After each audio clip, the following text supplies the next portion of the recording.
आज आपण वाळवण रेसिपीजमध्ये पोह्याचे बॉबी पापड बनवतोय। कोणत्याही प्रकारची पूर्वतयारी न करता भरपूर असे हे बॉबी पापड तुम्ही तयार करून घेऊ शकता। लहान मुले ज्या वेळेला कुरकुरे आणि चिप्स खाण्याचा हट्ट करतात त्यावेळेला तुम्ही असे हे पापड मुलांना तळून देऊ शकता।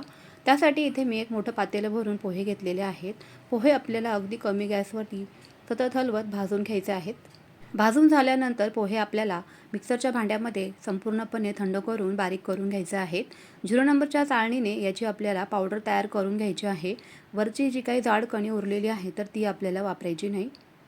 अगदी कोणालाही जमतील इतक्या सोप्या पद्धतीने हे पापड बनवून तयार होतात, झटपट होतात, घरातच शिवाय फॅनखाली वाळतात, खूप जास्त उन्हाचीही आवश्यकता लागत नाही। आता इथे काही पावडर मसाले घालतो तर त्यासाठी लाल तिखट, ओवा जिऱ्याची पावडर, हळद, हिंग, पापड खार आणि मीठ आपल्याला इथे घालून घ्यायचं आहे पिठामध्ये। कोरडं असतानाच पीठ हे यामध्ये मिक्स करून घ्यायचे मसाले, म्हणजे सर्व बाजूंनी एकसारखे मिक्स देखील होतात।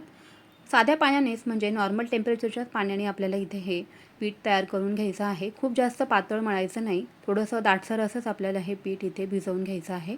चांगल्या पद्धतीने हे पीठ मळून घ्यायचं आहे, म्हणजे पापड बनवताना तुटत वगैरे नाही, चिरा वगैरे जात नाहीत। अशा प्रकारच्या सोऱ्याचा आपल्याला इथे वापर करायचा आहे। प्लेटसुद्धा तुम्ही पाहिली असेल, त्याच प्लेटचा आपल्याला असे हे बॉबी पापड बनवण्यासाठी वापर करायचा आहे।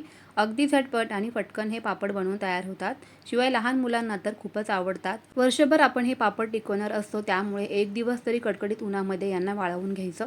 अशा पद्धतीने हे पापड वाळवून तयार झालेले आहेत। तुम्हाला डिटेल रेसिपी पाहिजे असेल तर आपल्या चॅनलवरती अवेलेबल आहेच, नक्की जाऊन बघा।